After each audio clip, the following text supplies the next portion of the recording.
C Thomas, നമ്മുടെ നാട്ടിൽ ധാരാളം ബമ്പറുകളുണ്ട്. ഓണം ബമ്പറുണ്ട്, പൂജാ ബമ്പറുണ്ട്, ക്രിസ്മസ് ബമ്പറുണ്ട്. ഇതിപ്പോ ജനങ്ങൾക്ക് ഇലക്ഷൻ ബമ്പർ അടിച്ചതാണ്.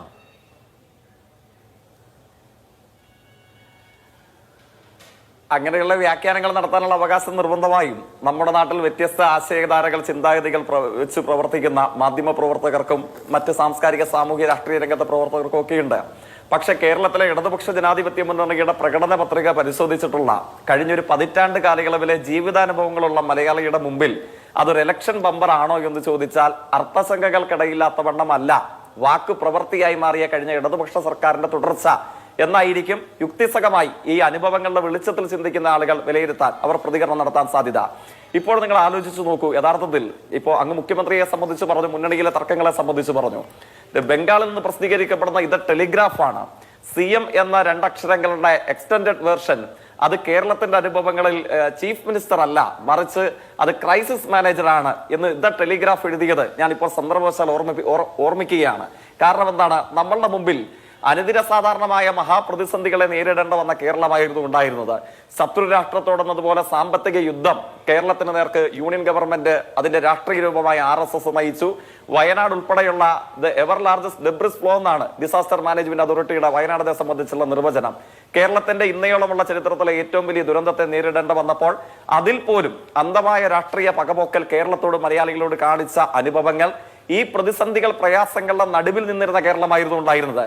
ആങ്കർ നിർബന്ധമായും ഓർമ്മിക്കുന്നുണ്ടാകും, ശ്രീലങ്കയിലെ സാമ്പത്തിക പ്രതിസന്ധി ഉണ്ടായപ്പോൾ, പ്രതിസന്ധി ഉണ്ടായത് ശ്രീലങ്കയിലെങ്കിലും കേരളത്തിലെ സവിശേഷ താല്പര്യമുള്ള ചില വാർത്താ മാധ്യമങ്ങൾ അന്ന് വാർത്ത എഴുതിയത് ശ്രീലങ്ക മുടിഞ്ഞ് കുത്തുവാളയെടുത്തതുപോലെ കേരളം തകർന്ന് തരിപ്പണമാകാൻ പോകുന്നു എന്നുള്ളതാണ്. ബഹുമാന്യനായ നമ്മുടെ സഹപാനലിസ്റ്റ് ആദരണീയനായ ശ്രീ G. ഗോപകുമാർ, അദ്ദേഹം മുമ്പ് സംസാരിച്ചു സാമ്പത്തിക അവസ്ഥകളെയൊക്കെ സംബന്ധിച്ച്. അദ്ദേഹത്തിന്റെയും ഓർമ്മയിൽ നിർബന്ധമായും ഉണ്ടാകും, ട്രഷറി പൂട്ടാൻ പോകുന്നുവെന്നും സർക്കാർ ജീവനക്കാരുടെ ശമ്പളം മുടങ്ങാൻ പോകുന്നുവെന്നും 5 മാസത്തോളം സാമൂഹ്യക്ഷേമ പെൻഷൻ കുടിശ്ശികയായി എന്നുള്ളതും റേഷൻ കടയും സപ്ലൈകോയും മാവേലി സ്റ്റോറുകളും ഒഴിഞ്ഞ റാക്കുകളുമായി നിൽക്കുന്നു എന്നുള്ളതും KSRTC ജീവനക്കാർക്ക് ശമ്പളം കൊടുക്കാൻ പണമില്ലാതെ കേരളം തകർന്ന് തരിപ്പണമാകുന്നു എന്നുള്ളതും കേരളത്തിൽ 2023 ഓണക്കാലയളവിലെ പ്രധാനപ്പെട്ട ചർച്ചയായിരുന്നു. ആ കേരളം ഇന്നിപ്പോൾ ഇവിടെ എത്തി. C&AG റിപ്പോർട്ട് അല്പ ദിവസങ്ങൾക്ക് പുറകിൽ പുറത്തു വന്നത് അങ്ങ് ഓർമ്മിക്കുന്നുണ്ടാകും. അപകടപൂർണമായ കടക്കടിയുള്ള ഇന്ത്യൻ സംസ്ഥാനങ്ങളിൽ 13 എണ്ണത്തിന്റെയും പട്ടികയിൽ കേരളം ഇല്ല.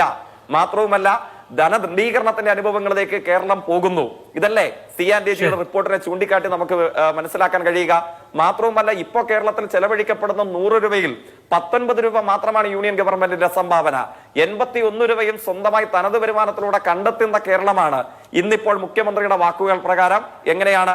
സാമൂഹ്യക്ഷേമ പെൻഷൻ ഗുണഭോക്താക്കൾ മുതൽ അംഗനവാടി ജീവനക്കാർ മുതൽ സാക്ഷരതാ പ്രേരകമാരും ആശാ വർക്കർമാരും വരെ, സർവകലാശാലകളിലും ഗവൺമെന്റ് കോളേജുകളിലും ജോലിയെടുക്കുന്ന ഗസ്റ്റ് ലെക്ചർമാർ മുതൽ നമ്മുടെ നാട്ടിൽ പ്രീ പ്രൈമറി അധ്യാപകരും അതോടൊപ്പം തന്നെ ആയമാരും, സർക്കാർ ജീവനക്കാരുടെ DADR കുടിശ്ശിക മുതൽ അവരുടെ ശമ്പള പരിഷ്കരണത്തിലെ 3ഉം 4ഉം ഗഡുക്കൾ വരെ എല്ലാം കൊടുത്തു പൂർത്തീകരിക്കാൻ കേരളം തീരുമാനിക്കുന്നു. ലെപ്രസി ബാധിച്ചവർ, ക്ഷയരോഗബാധിതർ, ക്യാൻസർ രോഗബാധിതർ, ഇങ്ങനെ സമൂഹത്തിന്റെ എല്ലാ മേഖലയിലും ഒരു വേർതിരിവുകളും ഇല്ലാതെ സമൂഹത്തിന്റെ എല്ലാ മേഖലയിലെയും ജനങ്ങൾക്ക് ഒരേപോലെ പ്രതീക്ഷാ നിർഭരമായ ആശ്വാസ നടപടികൾ കൈക്കൊള്ളുന്ന ഒരു പ്രഖ്യാപനങ്ങൾക്കാണ് ഇന്ന് കേരളം സാക്ഷ്യം വഹിച്ചത്. അങ്ങ് ആങ്കർ എന്ന നിലയിൽ അങ്ങ് ഫ്രീ ബീസിനെ സംബന്ധിച്ചും അത് രാഷ്ട്രീയമായി മുതലെടുക്കാൻ വേണ്ടി തീരുമാനിച്ച ചില ഇന്ത്യൻ സംസ്ഥാനങ്ങളെ സംബന്ധിച്ചും സൂചിപ്പിച്ചു. മധ്യപ്രദേശ് മുതൽ മഹാരാഷ്ട്ര വരെയുള്ള 100 അനുഭവങ്ങൾ നമ്മുടെ മുമ്പിലുണ്ട്. പക്ഷെ അങ്ങ് പരിശോധിച്ചു നോക്കുക, ആ പ്രഖ്യാപനങ്ങളൊക്കെ തെരഞ്ഞെടുപ്പിന്റെ 1 മാസം മുമ്പ് തുടങ്ങി മറ്റൊരു മാസത്തിൽ അവസാനിച്ചു പോയിരിക്കുന്നു. അത് മധ്യപ്രദേശിലെ വനിതകൾക്കുള്ള പെൻഷൻ സ്കീംസ് പരിശോധിക്കുക, മഹാരാഷ്ട്രയിൽ വനിതകൾക്ക് വേണ്ടി ഉയർത്തിയിരുന്ന പ്രത്യേക പദ്ധതി പരിശോധിക്കുക. എന്തിനധികം ഈ കോൺഗ്രസ് ഭരിക്കുന്ന കർണാടകത്തിൽ തെരഞ്ഞെടുപ്പിന് തൊട്ടു മുമ്പ് അവർ വാഗ്ദാനം ചെയ്തതും ഇപ്പോൾ നിന്നുപോയതുമായ എത്ര പദ്ധതികൾ, എത്ര ഇത്തരത്തിലുള്ള ആശ്വാസ പദ്ധതികളും സ്കീമുകളും ഉണ്ട്, അതൊക്കെ നിന്ന് കിടക്കുകയാണ്. അതിൽ കേരളത്തിന്റെ ട്രാക്ക് റെക്കോർഡ് എന്താണ്?